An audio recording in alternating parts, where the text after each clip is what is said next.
Assalamualaikum warahmatullahi wabarakatuh. Selamat pagi dan salam sejahtera untuk kita semua.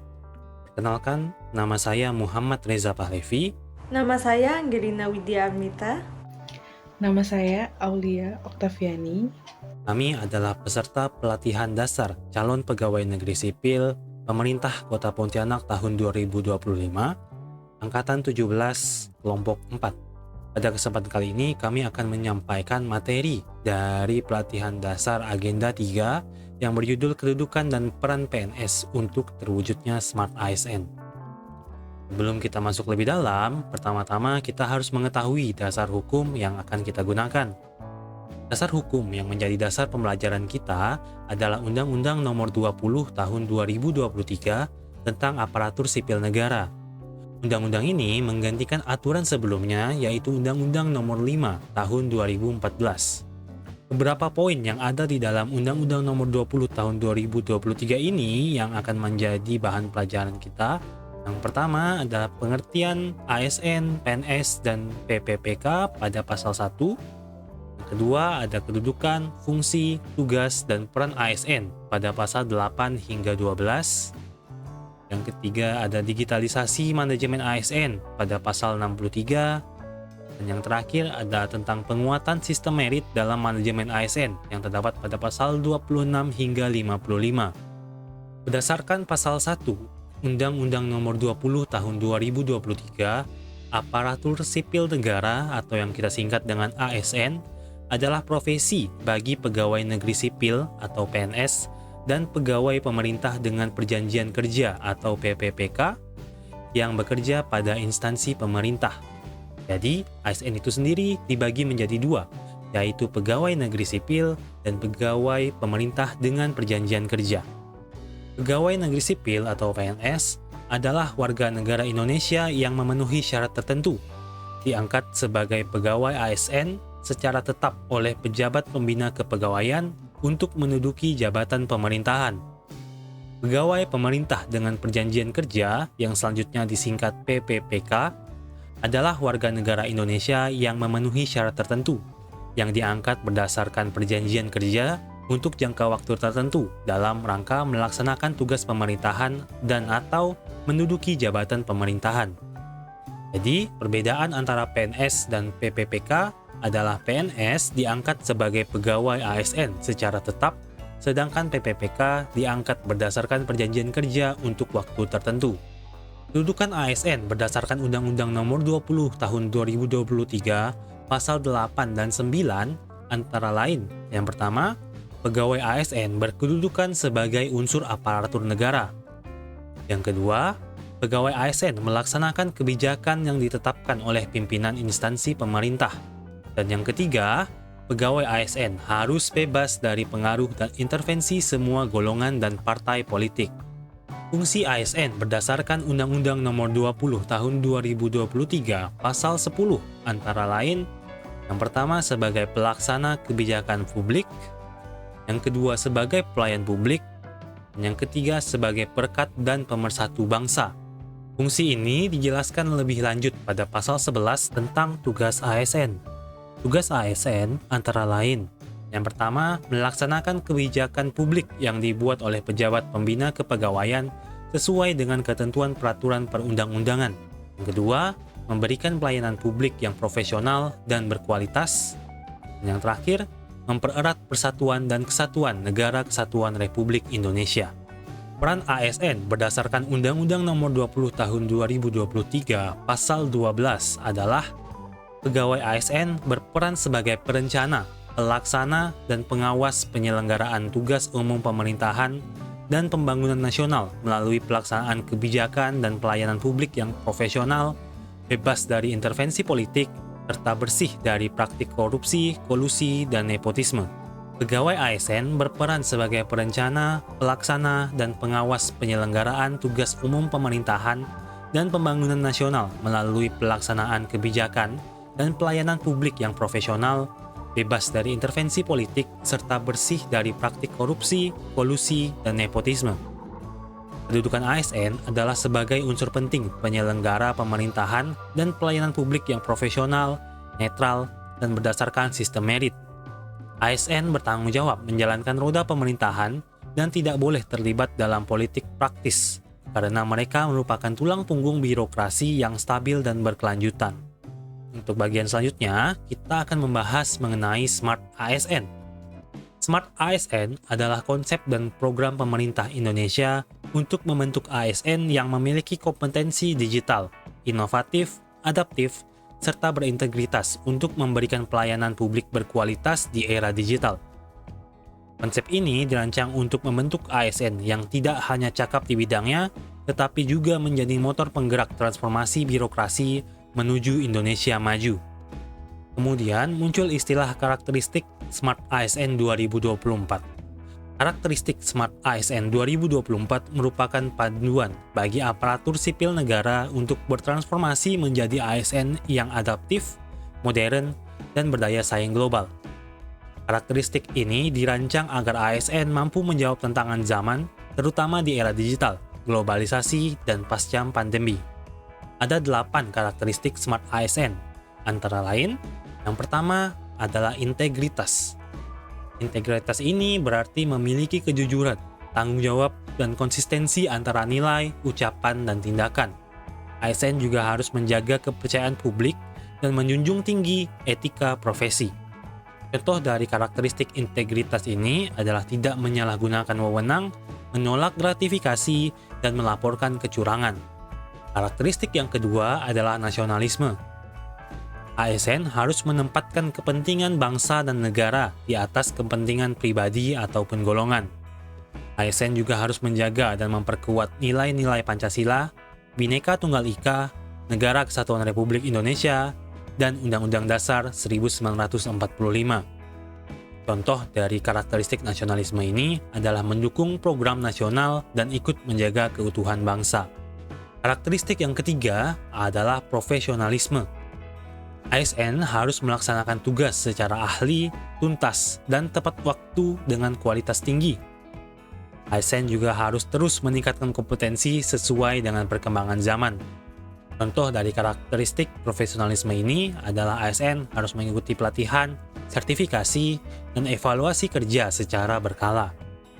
Karakteristik selanjutnya adalah berwawasan global.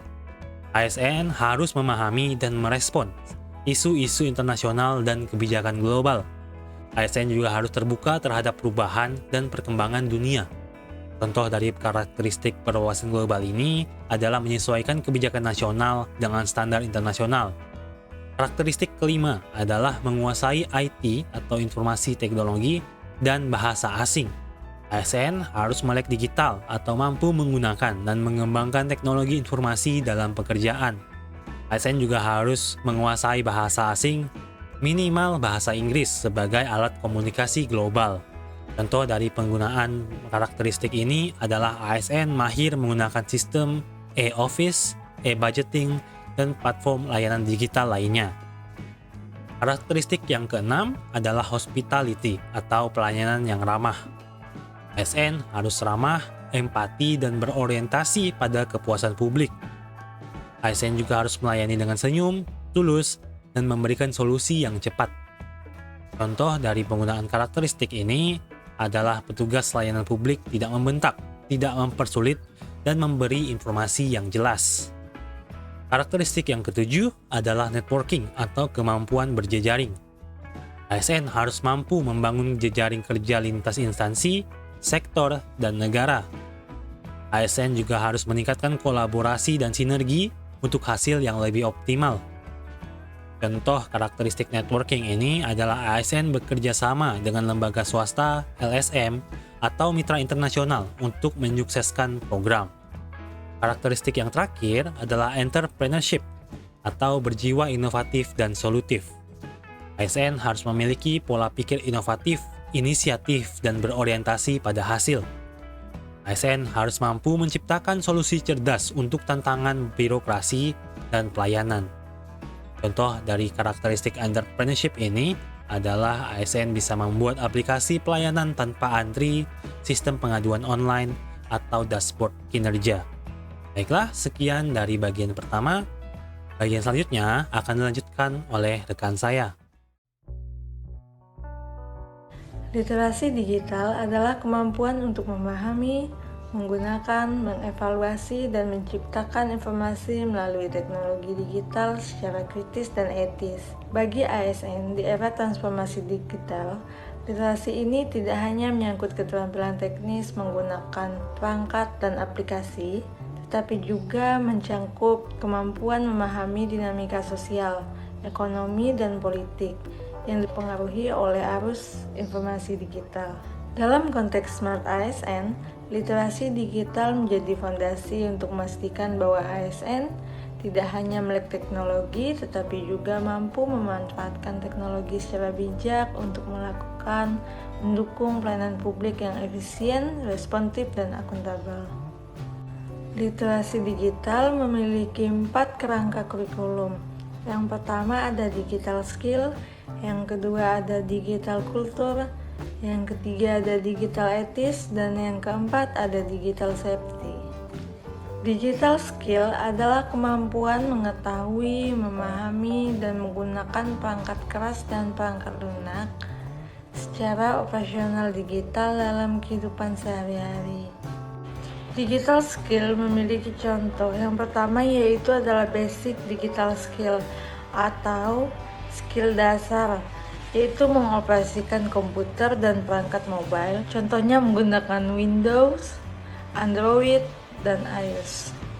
Yang kedua adalah digital skill menengah, yaitu contohnya desain grafis, menggunakan Photoshop atau Canva atau pengelolaan media sosial lainnya. Contohnya membuat konten, menjadwalkan postingan Instagram dan TikTok, seperti itu. Yang selanjutnya ada digital kultur.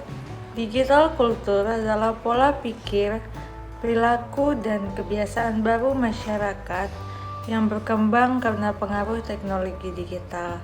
Contoh praktek digital kultur yang pertama ada komunikasi instan, yang kedua ada budaya berbagi, yang ketiga adalah kreatif digital, yang keempat ada pendidikan online. Selanjutnya ada digital etik. Digital etik atau etika digital adalah prinsip moral dan norma perilaku yang mengatur bagaimana individu dan organisasi menggunakan teknologi digital secara bertanggung jawab. Contohnya adalah menghormati privasi orang lain, tidak menyebarkan hoaks, menghormati hak cipta, dan tidak melakukan cyberbullying. Yang selanjutnya ada digital safety. Digital safety atau keamanan digital adalah upaya melindungi diri dan data pribadi saat menggunakan perangkat digital dan internet. Contoh digital safety adalah menghormati privasi orang lain, menghindari plagiat, berperilaku sopan di sosial media. Literasi digital memiliki beberapa manfaat. Yang pertama adalah meningkatkan kemampuan mengakses informasi. Yang kedua adalah meningkatkan keamanan digital. Yang ketiga adalah mendorong komunikasi yang etis dan efektif. Yang keempat, mendukung proses belajar dan bekerja. Dan yang kelima, membuka peran ekonomi digital. Sekarang kita memasuki sistem merit ASN. Apa sih sistem merit itu? Nah, sejarahnya adalah sebelum reformasi 1998, Indonesia telah melakukan praktik non-meritokratik yang sangat dominan. Contohnya seperti nepotisme, kolusi, dan intervensi politik dalam rekrutmen hingga promosi jabatan di ASN. Setelah reformasi 1998, Komisi Aparatur Sipil Negara atau yang kita kenal dengan KASN dibentuk di tahun 2014. Kenapa sih dibentuk? Ya karena pemerintah ingin memperkuat pengawasan terhadap implementasi dan pelaksanaan sistem merit. Nah, sistem merit ini diatur dalam Undang-Undang Nomor 5 Tahun 2014 tentang Aparatur Sipil Negara. Kenapa sistem merit dibutuhkan? Karena sistem merit ini adalah kebijakan manajemen ASN berdasarkan kualifikasi, kompetensi, dan kinerja ASN itu tersendiri sesuai dengan kebutuhan organisasi atau yang kita kenal dengan the right man in the right place. Sistem ini menempatkan ASN secara adil tanpa membedakan latar belakang politik, ras, warna kulit, agama, asal-usul, jenis kelamin, status pernikahan, umur, dan kondisi kecacatan. Apa sih tujuan sistem merit ini? Di sini ada 5. Pertama, merekrut ASN yang profesional, berintegritas, dan menempatkan mereka pada jabatan birokrasi pemerintah sesuai kompetensinya. Kedua, memberikan kepastian karir dan melindungi karir ASN dari intervensi politik dan tindakan kesewenang-wenangan. Ketiga, memberikan penghargaan bagi ASN yang adil dan layak sesuai kinerja. 4. Mengembangkan kemampuan dan kompetensi ASN. 5. Mengelola ASN secara efektif dan efisien. Manfaat sistem merit ada 4. ASN untuk organisasi, birokrasi, dan masyarakat. Untuk ASN adalah dapat mengembangkan diri, memiliki jalur karir, dan perlindungan karir yang jelas. Serta ASN dapat meningkatkan motivasi diri. Yang kedua, untuk organisasi, merekrut ASN yang profesional, berintegritas, dan menempatkan sesuai kompetisinya dapat mempermudah pengisian jabatan. Terakhir, dapat mempertahankan ASN yang kompeten di bidangnya. Bagi birokrasi, manfaat sistem merit adalah menjadikan birokrasi kuat dan mewujudkan negara yang maju. Birokrasi bisa menjadi mandiri dan birokrasi bisa menjadi pusat inovatif dan kreatif. Terakhir, manfaat sistem merit tentu harus berdampak langsung bagi masyarakat, karena tujuan birokrasi untuk memberikan pelayanan kepada masyarakat akan terjamin. Terima kasih sudah menonton video untuk agenda ketiga tentang pelatihan dasar, kedudukan, dan peran PNS untuk mewujudkan Smart ASN. Terima kasih.